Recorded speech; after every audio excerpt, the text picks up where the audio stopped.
Assalamualaikum warahmatullahi wabarakatuh.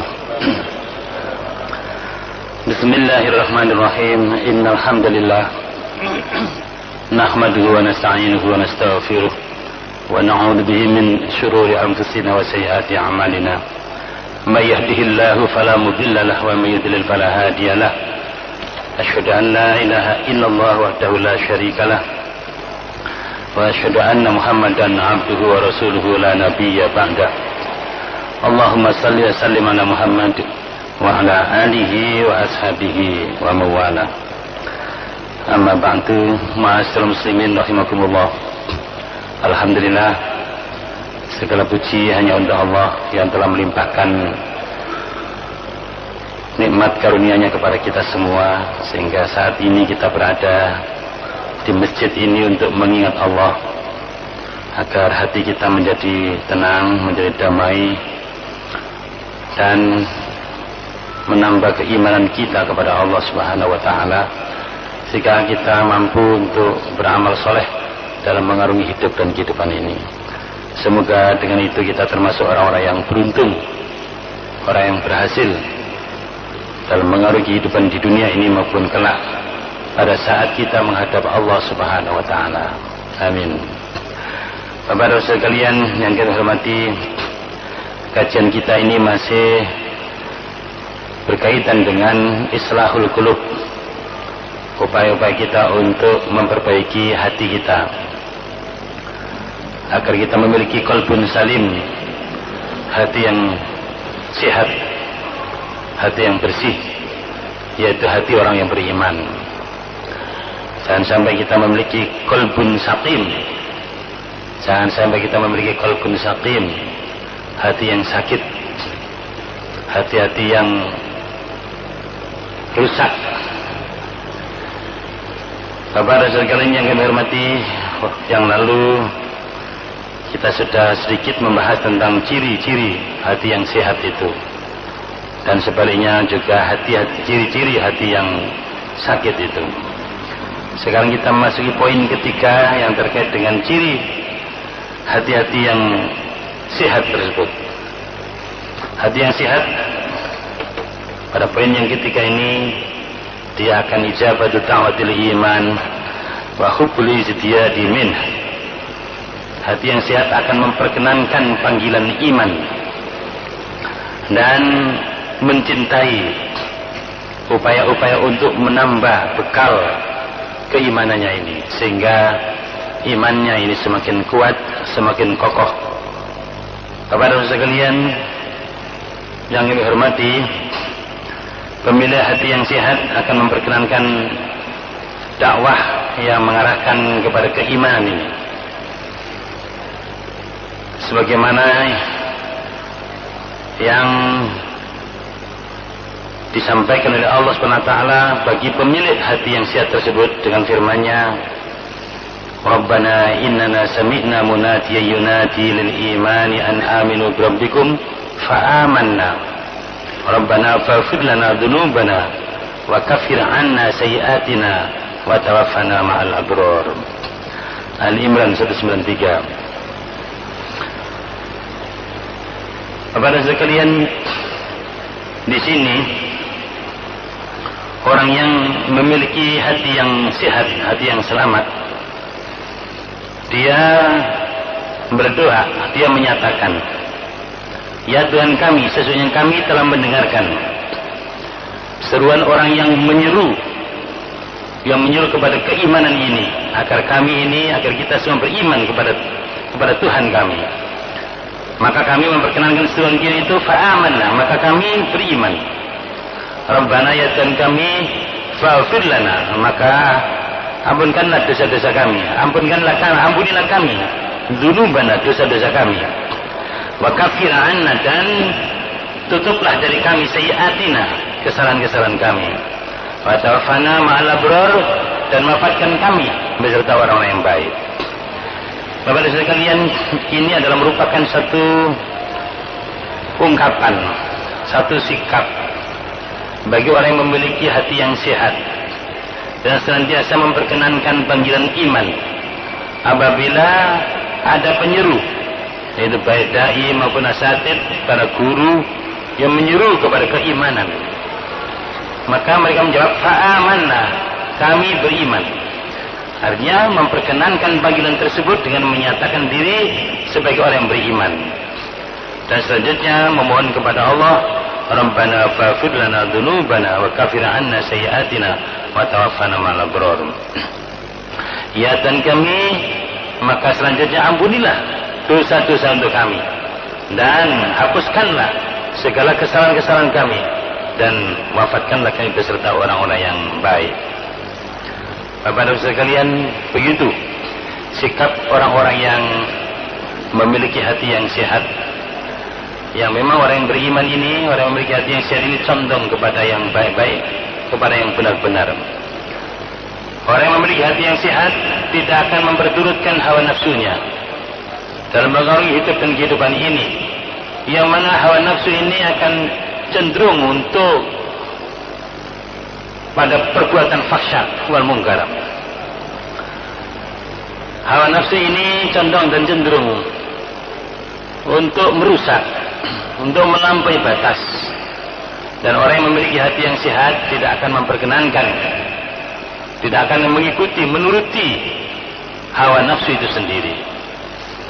Maka Bapak dan sekalian, memperkenankan iman berarti memperkenankan panggilan Allah dan Rasulnya. Orang yang memiliki hati yang sehat maka akan selalu memperkenankan panggilan Allah dan Rasulnya sebagai konsekuensi daripada keimanannya kepada Allah Subhanahu wa ta'ala dan kepada Rasulnya, yang mana dia tidak ada keraguan lagi ya apa yang datang dari Allah dan Rasulnya. Berdasarkan ilmunya maka dia menerima apa yang datang dari Allah dan Rasulnya, seraya membenarkan apa yang datang dari Allah dan Rasulnya, sehingga tidak ada ragu-ragu lagi, tidak ada syak, keraguan lagi apa yang datang dari Allah dan Rasulnya. Karena seluruh ilmu pengetahuan yang ada ini menjelaskan tentang kebenaran apa yang datang dari Allah, yang datang dari Rasulnya itu. Sehingga Bapak dan sekalian, orang yang memiliki hati yang sehat, bila diajak untuk beriman ya, kepada Allah Subhanahu wa ta'ala dan Rasulnya, maka akan diperkenankannya dengan baik. Sebaliknya hati yang sakit, dia akan mengikuti hawa nafsunya. Nah ini yang membedakan hawa nafsu ini. Bahkan orang yang sudah sangat sakit itu bisa jadi Bapak dan sekalian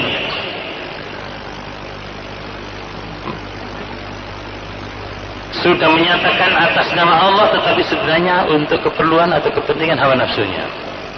Dan itu yang dilakukan oleh orang-orang Yahudi. Orang-orang Yahudi ini orang-orang yang tahu kebenaran, tahu persoalan iman itu, tetapi Bapak dan Saudara sekalian, orang-orang Yahudi itu selalu mengikuti hawa nafsunya. Ya, kebenaran itu tidak dilaksanakan. Apa yang datang dari Allah dan Rasulnya itu dicampakkan, dilemparkan ke belakang, dan dia mengikuti hawa nafsunya. Bahkan dia berusaha kalau sekiranya Allah dan Rasulnya itu mengikuti hawa nafsunya. Nah ini ya, nah ini maka kerjanya orang Yahudi adalah mengubah apa yang datang dari Allah dan Rasulnya itu, dan dikatakan ini datang dari Allah, padahal itu semuanya adalah karena kemauan hawa nafsunya itu sendiri. Maka orang Yahudi ini dimasukkan dalam kategori al-maghdub, orang yang terkutuk, karena orang yang tahu tetapi tidak mau tahu, orang yang mengerti tetapi tidak mau melaksanakan, bahkan memusuhi orang-orang yang melaksanakan kebenaran itu sendiri. Nah ini Bapak dan Saudara sekalian, jadi pengikut hawa nafsu kalau sudah parah, maka seperti itu keberadaannya. Nah mari kita ini berkaca, melihat, melakukan introspeksi terhadap keberadaan diri kita ini. Apakah setiap panggilan Allah dan Rasulnya itu kita perkenankan dengan baik, kita terima dengan penuh keyakinan, kita laksanakan dengan penuh keikhlasan, kita laksanakan dengan rasa senang, tidak ada beban-beban yang mengganjal, sehingga terasa apa yang diperintahkan oleh Allah dan Rasulnya itu adalah sesuatu yang menyenangkan, di dalam hidup dan kehidupan kita ini. Dan tidak ada yang menyenangkan dalam hidup ini kecuali melaksanakan perintah Allah dan Rasulnya. Lebih dari perintah apa saja. Bahkan Bapak dan Saudara sekalian, kalau ada orang memerintah tidak sesuai dengan perintah Allah dan Rasulnya, pastilah diabaikan. Karena itu adalah maksiat kepada Allah dan Rasulnya. Nah ini, jadi mari kita ini, umpamanya seperti kita ada panggilan untuk mengingat Allah, melaksanakan sholat, menegakkan sholat, membaca Al-Quran, bangun malam, bersedekah, berbuat baik. Coba perintah-perintah Allah SWT ini harus kita terima dengan senang. Kita terima tanpa ada penolakan sedikit pun. Ya, kita terima dengan rasa senang, mahabbah. Tidak ada di sana itu kejengkelan atau kebencian. Dan kita laksanakan dengan ikhlas, tulus, murni, terlepas dari syirik. Ya, murni karena Allah. Libtihai maradatillah, untuk mencari keridhaan Allah Subhanahu wa taala. Nah, para sekalian, kalau kita ini sudah merasa senang dalam memenuhi, memperkenankan panggilan Allah Subhanahu wa taala, maka itu semuanya seperti main-main itu. Ada anak kita ini main sepak bola senang, jalan senang, ya hura-hura senang, ya padahal capek juga itu. Ya, kalau diajak sholat dia yang baik-baik berat. Dan itu karena memang masih kotor hatinya, masih kotor jiwanya, masih sakit hatinya. Tapi bagi orang yang sudah bersih jiwanya, maka pasti condong kepada yang baik-baik ini, yang benar ini. Bahkan itu indikasi keimanan. Man sarrathu hasanatuhu wa sa'athu sayyi'atuhu fa huwa mu'min. Rawahul Hakim. Barang siapa yang kebaikannya itu membuat dia senang, dan begitu pula kalau ada kejelekan yang tidak membuat sedih, maka itu indikasi mukmin, beriman. Jadi kalau kita ini senang yang baik-baik, bagi sekalian senang, maka ya. Dan begitu pula yang jelek-jelek, kita tidak senang. Kalau terjadi maka kita sedih terhadap perbuatan pelanggaran tersebut, maka itu indikator, indikasi bahwa kita ini adalah orang beriman. Nah, seringkali bahwa yang membuat cacat dalam kehidupan beragama itu adalah al-hawa itu sendiri. Rasulullah sendiri mengatakan, afatuddin al-hawa. Bapak sekalian, ya, cacatnya agama ini adalah karena hawa nafsu itu sendiri. Nah, itu. Ya, karena itu maka tugas seorang dai sebagai pelanjut risalah Rasul, sebagaimana dilakukan oleh para nabi dan rasul itu, di samping membacakan ayat Allah ini agar kita memiliki ilmu yang kokoh, maka tugas Rasul adalah membersihkan dan mensucikan jiwa anak manusia ini. Di samping kita ini dibuat faham, mengerti, bertambah ilmunya, maka tugas dai, tugas Rasul selanjutnya yang ngiti Rasul adalah tazkiyatun nufus, itu membersihkan jiwa ini.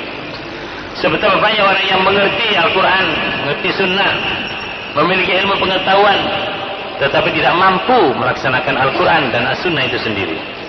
Tidak siap melaksanakan perintah dan menjauhi larangan Allah, karena di dalam dirinya masih ada daki-daki, kotoran-kotoran, ron, yang membuat adanya hijab untuk siap melaksanakan kebenaran itu sendiri. Nah, ini maka tugas para nabi dan rasul, selanjutnya tugas para dai dan guru ini adalah di samping melakukan tilawah terhadap ayat-ayat Allah, membacakan ayat-ayat Allah seperti ini, adalah membersihkan jiwa anak manusia ini. Nah, sehingga Bapak dan kalian, apabila jiwanya sudah bersih, maka di situ petunjuk itu akan bisa nuzul, bisa landing, ya, bisa diterima dengan baik dan siap untuk dilaksanakan. Sehingga membangun kehidupan yang benar akan bisa ditegakkan, karena memang sudah ada kesiapan jiwanya ini.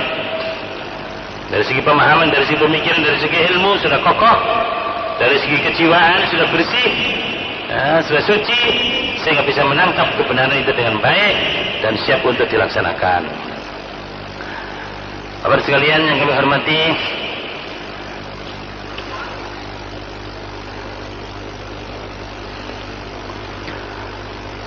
Orang-orang beriman ini senantiasa mencintai sebuah upaya-upaya untuk meningkatkan bekal keimanannya, sehingga kalau ada upaya-upaya untuk menambah sebuah perintah dalam rangka untuk memperkuat keimanannya, maka akan diterimanya dengan baik. Bahkan membuat gembira dirinya, sebagaimana difirmankan oleh Allah dalam surah At-Taubah ayat 124-125. Allah berfirman, wa idza ma unzilat suratun faminhum man yaqulu ayyukum zadatu hadhihi imana fa ammal ladzina amanu fayatatuhum imana wa hum yastabshirun wa ammal ladzina fi qulubihim maradun fayatatuhum rijsan ila rijsihim wa matu wa hum kafirun. Dan apabila diturunkan sebagian dari surat wahyu ini, faminhum, maka di antara mereka may yaqul, ada yang mengatakan ayyukum zadatu hadhihi iman, mana di antara kalian yang dengan ayat-ayat tadi itu menambahnya keimanannya. Fa ammal ladzina amanu, maka ada orang yang telah beriman, fazadatum imanan, maka ayat-ayat itu menambah kepada mereka keimanan. Wa hum yastabshirun, dan mereka gembira. Wa amal ladzina fi qulubihim maradun, adapun orang-orang yang di dalam hati mereka itu ada penyakit, artinya sakit, fazadatum rijsan ila rijsihim, maka dengan disampaikannya ayat-ayat surat-surat itu, perintah-perintah dan larangan tersebut, fazadatum rijsan ila rijsihim, maka menambah kepada mereka itu rijsan, kekafiran, ila rijsihim, kepada kekafiran yang sudah ada pada dirinya.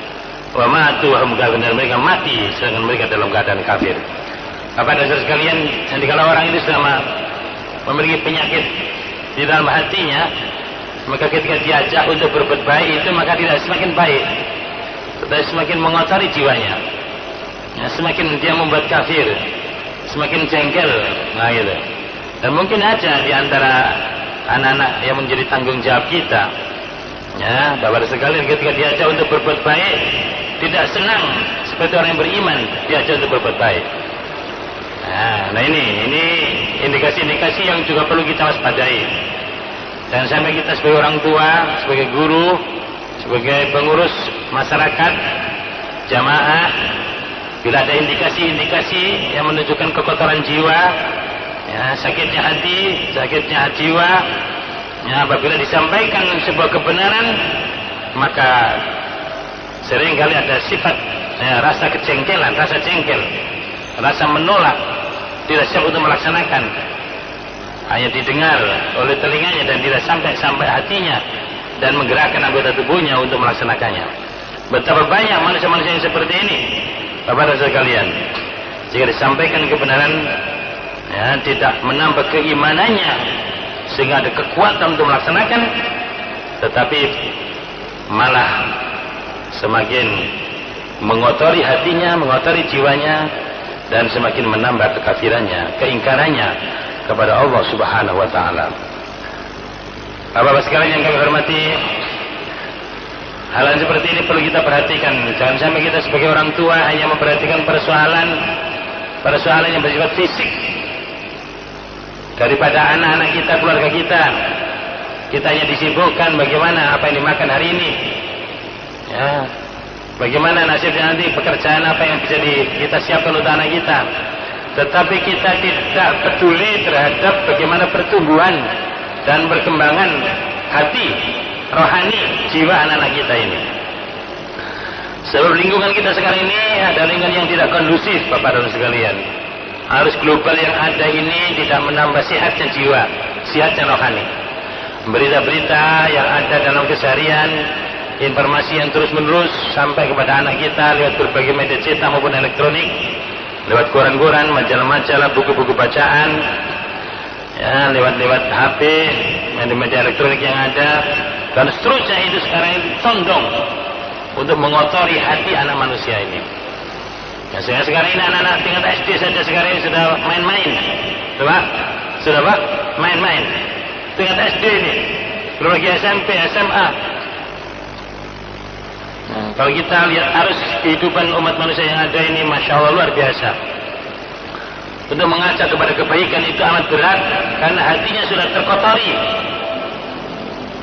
dengan apa yang dilihat, yang dirasakan, yang didengar, ya, dalam lingkungan hidup dan kehidupannya ini. Nah, sehingga coba banyak anak-anak muda yang ke masjid, berapa orang ini? Nah, itu satu indikasi betapa beratnya, ya, kecondongan masyarakat ini kepada yang baik-baik. Tapi kalau kita lihat di tempat-tempat nasihat, di tempat-tempat hura-hura, rame-rame, ya, dan seterusnya begitu, penuh dengan anak manusia ini, anak-anak ABG kita, anak yang baru gede ini.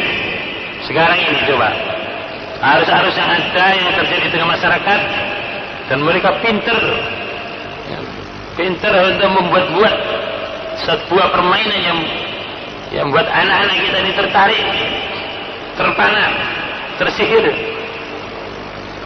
Ya, dan pinternya ini iblis, anak cucunya setan Yahudi ini, untuk menjebak umat manusia di muka bumi ini untuk mengikuti arusnya, ya,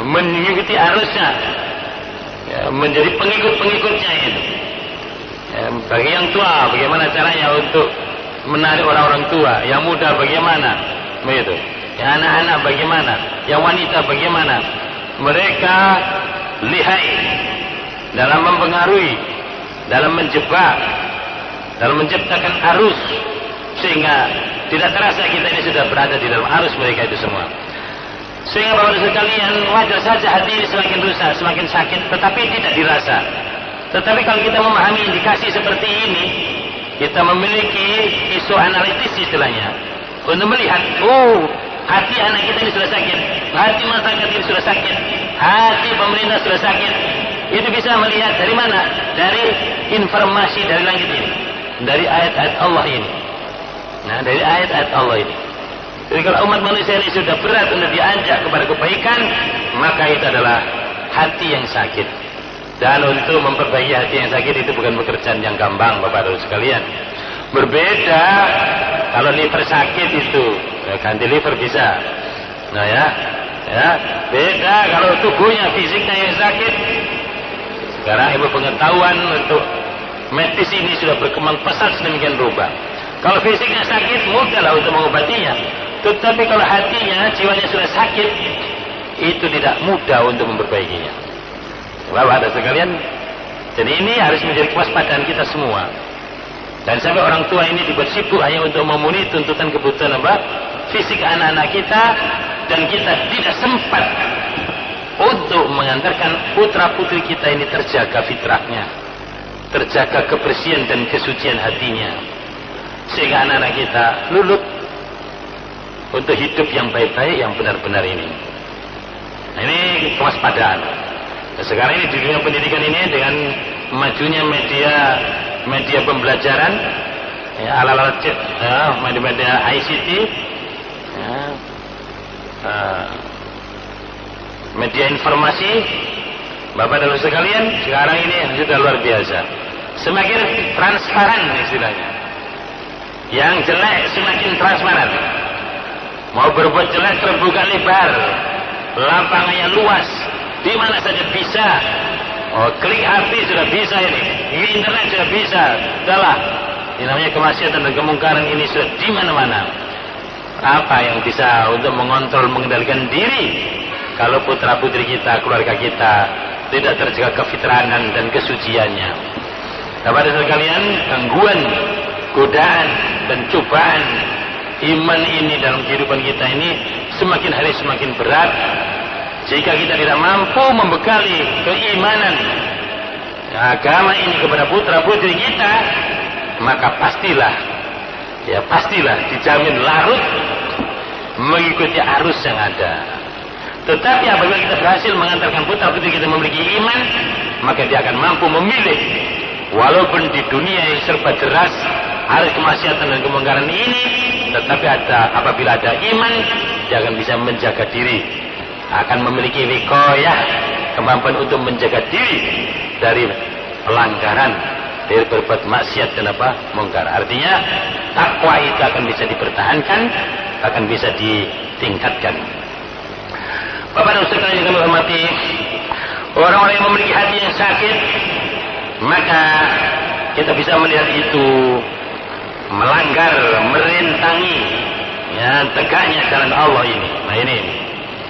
Jadi wa amalul qulubil maridah fatarahum yasudduna an sabilillah. Maka kita bisa melihat mereka orang yang memiliki hati yang sakit ini, mereka akan menghalang-halangi jalan Allah. Karena orang yang memiliki sakit hati ini, Bapak dan sekalian, melihat kebenaran ini sesuatu yang merepotkan.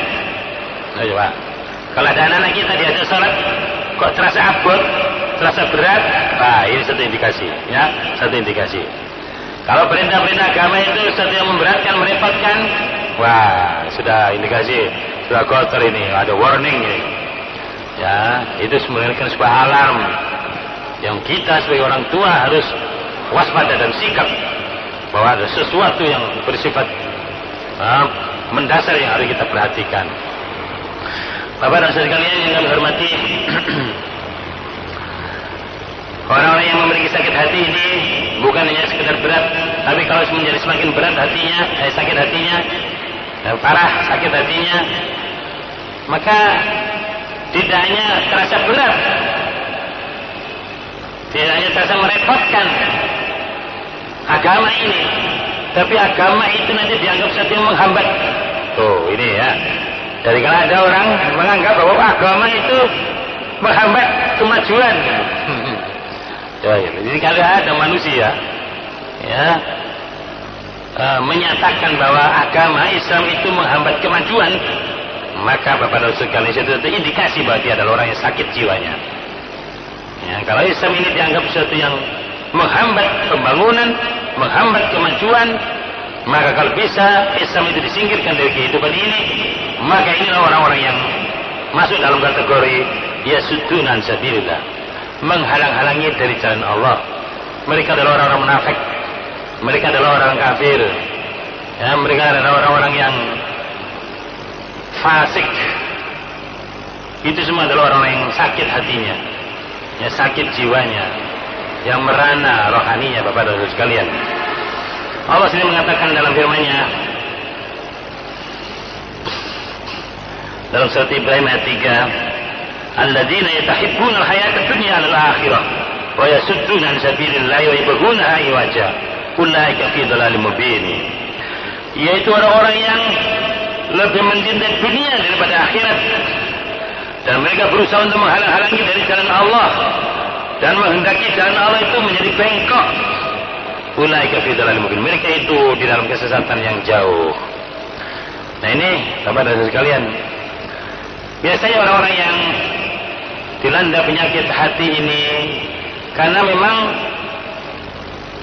tidak dididik hatinya ini. Dan inilah pendidikan kita di dunia sekarang ini, lebih memperhatikan pada pendidikan yang bersifat fisik. Betul Pak? Apa ya? Jadi lebih memperhatikan pendidikan yang bersifat fisik. Kita kalau perhatikan pendidikan kita di dunia sekarang ini, mulai dari playgroup, TK, SD, SMP, SMA, perguruan tinggi semuanya, atau yang berlabelkan agama, ya katakanlah, ya Rodoto Atfal, TK, playgroup, Ibtidaiyah, Tsanawiyah, Aliyah, nah, kemudian Al-Jami'ah, katakanlah perguruan tinggi, semua itu sekalian sekarang ini arah kemasannya itu lebih dominan kepada fisik. Belajar agama pun juga dalam rangka untuk mendapatkan posisi, kedudukan dan jabatan yang dari segi materi. Coba ya. Jadi mempelajari agama itu bukan dalam rangka untuk bagaimana dia menjadi orang yang beragama, sehingga jiwanya semakin hari semakin terjaga, kefitrahannya itu, pertumbuhan dan perkembangannya sudah di atas fitrah, sehingga suci, sehingga menjadi orang yang baik. Tidak ke sana. Saya belajar di sini supaya nanti bisa ahli ini, nanti gajinya sekian. Begitu Pak. Kedudukannya begini, habis. Nah ini jadi arus kehidupan global ini, hatta dunia pendidikan seperti itu, sehingga memang kita lihat bahwa pendidikan kita ini masih menterlantarkan masalah rohania kita ini. Kalau tak ada pendidikan agama di sekolah kita, itu hanya sekedar pengetahuan agama. Tapi tidak mengantarkan anak-anak kita ini bagaimana menjadi orang yang beragama. Dalam arti, bagaimana bisa membersihkan jiwanya ini, sehingga sambung dengan Allah, ya, sehingga mencintai Allah, mencintai Rasulnya, mencintai agamanya, sehingga senang di dalam melaksanakan perintah Allah, perintah Rasulnya, menegakkan agamanya. Tidak seperti itu arah daripada pendidikan kita ini. Nah, ini Bapak sekalian berbahagia. Karena itu maka kita perlu waspadai. Oh, kenyataan kita selama ini seperti itu. Sehingga betapa banyak Bapak sekalian, semakin tinggi pendidikannya, dia semakin membawa manusia ini untuk semakin takut kepada Allah, ya, semakin cinta kepada Allah, semakin menyadarkan hidupnya kepada Allah, semakin mendekatkan dirinya kepada Allah. Tidak seperti itu. Tapi semakin pintar kadang-kadang semakin melecehkan agama. Bahkan Allah dikoreksi loh. Ya ini zaman sekarang. Allah dikoreksi, Rasulnya dikoreksi, agama dikoreksi. Bahkan menjadi satu yang membebani hidup dan kehidupannya. Bukan sesuatu yang merupakan rahmat. Karena bisa menjadi orang yang beragama, sehingga menemukan rahmat, menemukan karunia yang sangat besar yang tidak ternilai harganya. Tidak seperti itu. Nah ini, kepada sekalian, model pendidikan kita sekarang ini seperti itu. Karena itu mestinya para guru, para asatidz, para kiai, para ulama, kita sebagai orang tua, mestinya ini harus kita waspadai. Bahwa pendidikan agama, pelajaran agama arahnya adalah mendidik, mengantarkan putra putri kita ini untuk menjadi orang yang beragama, yang ditunjukkan dengan semakin bersihnya jiwanya, semakin suci jiwanya, sehingga semakin mengantarkan anak-anak kita menjadi anak-anak yang soleh, anak-anak yang siap untuk wa'amilus shalihat, beramal amalan-amalan yang baik.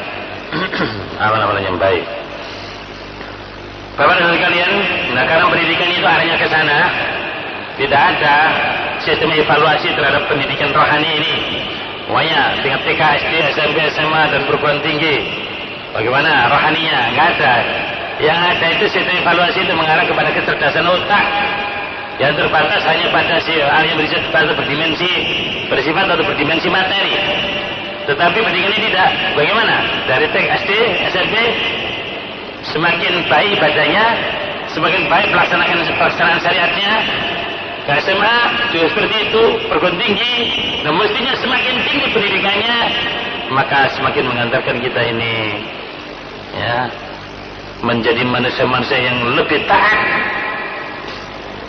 kepada Allah dan Rasulnya, lebih sungguh-sungguh di dalam beragama ini. Nah, itu menjadi enak manusia-manusia yang enak dipandang mata, menjadi penyejuk hati, ya, sehingga oh itulah manusia-manusia yang terdidik itu. Bapak-bapak sekalian yang kami hormati, manusia-manusia yang lebih mencintai dunia daripada akhiratnya, itu satu indikasi kegagalan pendidikan.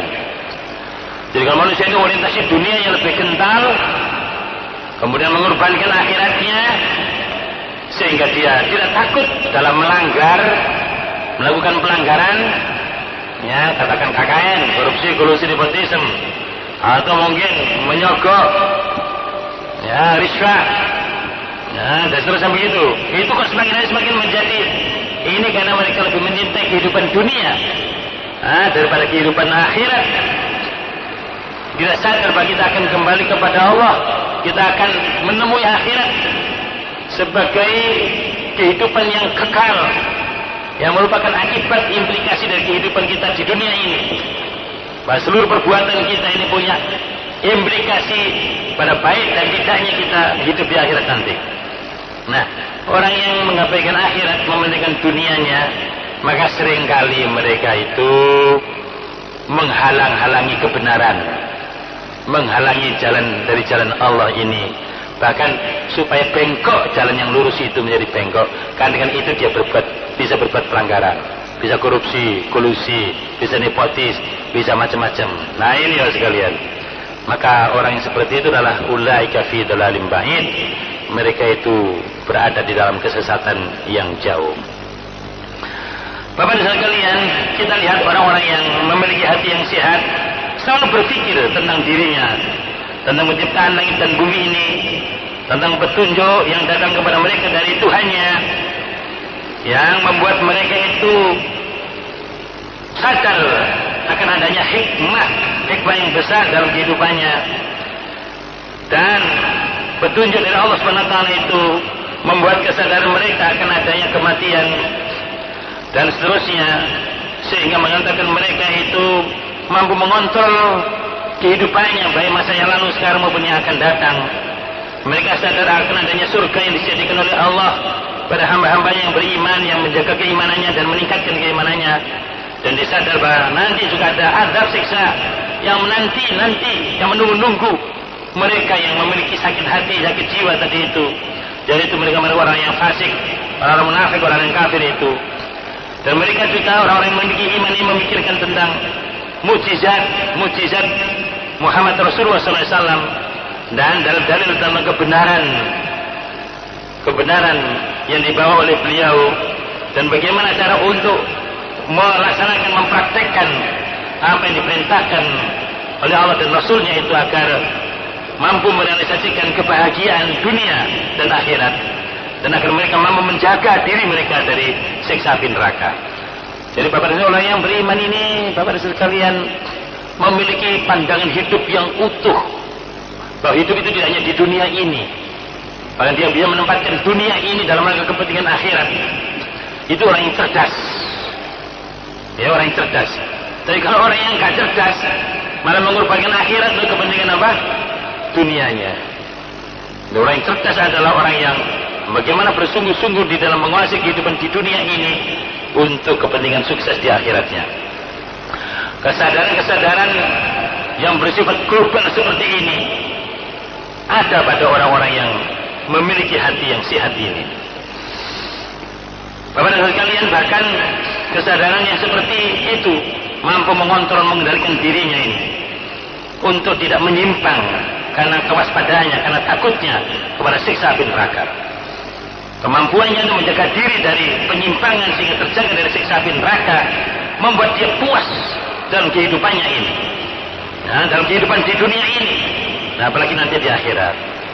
Sebagaimana firman Allah Ali Imran ayat 191, Allah mengatakan alladzina yadhkuruna Allah qiyaman wa qu'udan wa 'ala junubihim wa yatafakkaruna fi khalqis samawati wal ard rabbana ma khalaqta hadza batila subhanaka faqina adzabannar. Bahwa sebenarnya dikatakan ulul albab, orang yang cerdas, yang cendekia itu, yang mampu menggunakan akalnya itu adalah orang yang senantiasa mengingat Allah kapan saja, dalam posisi berdiri, dalam posisi duduk, dalam posisi berbaring, serta senantiasa hidup pikirannya itu memikirkan tentang ciptaan langit, penciptaan langit dan bumi ini. Selain berdoa, Rabbana ma khalaqta hadza batila, ya Tuhan kami, Engkau tidak menciptakan ini semuanya sia-sia.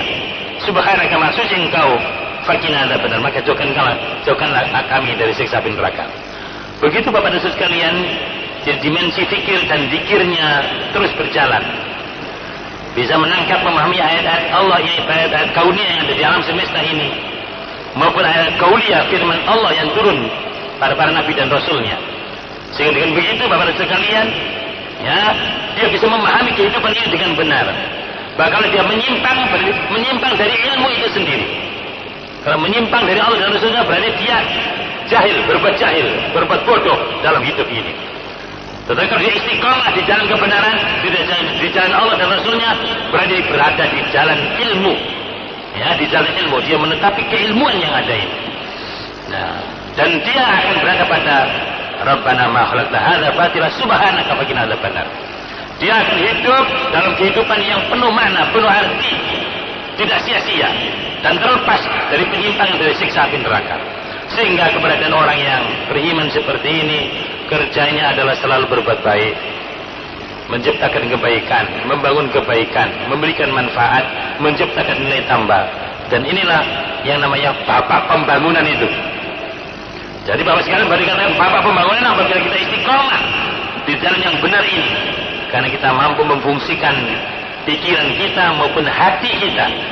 Kita bisa memfungsikan dimensi pikir kita maupun zikir kita kita bisa menghidupkan ayat-ayat yang ada di alam semesta ini, ayat-ayat kauniyah yang ada ini, maupun ayat-ayat kauliyah firman Allah yang nuzul pada para nabi dan rasulnya. Sehingga orang yang seperti ini yang terjaga, Bapak-Bapak sekalian. Orang ini yang terjaga. Tetapi orang kafir, mereka mengabaikan pendengaran mereka, penglihatan mereka, akal mereka. Mereka diberi pendengaran, penglihatan dan hati nurani, tetapi tidak difungsikan. Memiliki pendengaran tidak digunakan untuk mendengarkan ayat-ayat Allah. Memiliki penglihatan tidak digunakan untuk melihat ayat-ayat Allah. Memiliki hati tidak digunakan untuk memahami ayat-ayat Allah. Mereka itu kayak ternak, bahkan lebih sesat, lebih bingung daripada binatang ternak. Orang-orang kafir ini mengabaikan potensi yang ada dalam dirinya, yang berupa akal tadi itu, pendengaran itu, ya, dari apa yang diciptakan oleh Allah, yang berupa pemikirannya, sehingga mereka tidak sadar-sadar juga, kecuali nanti pada hari di mana mereka baru menyesal. Yauma yandamuna yaumul qiyamah, fala ya'tarifuna illa yauma yandamun yaumul qiyamah. Mereka tidak menyesal kecuali pada hari penyesalan, yaitu hari kiamat.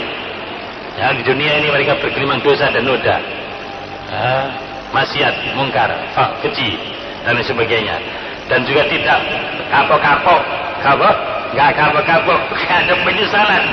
Sebagian jadi seperti orang minum air laut, ya, ada asin itu. Semakin diminum semakin apa? Dahaga.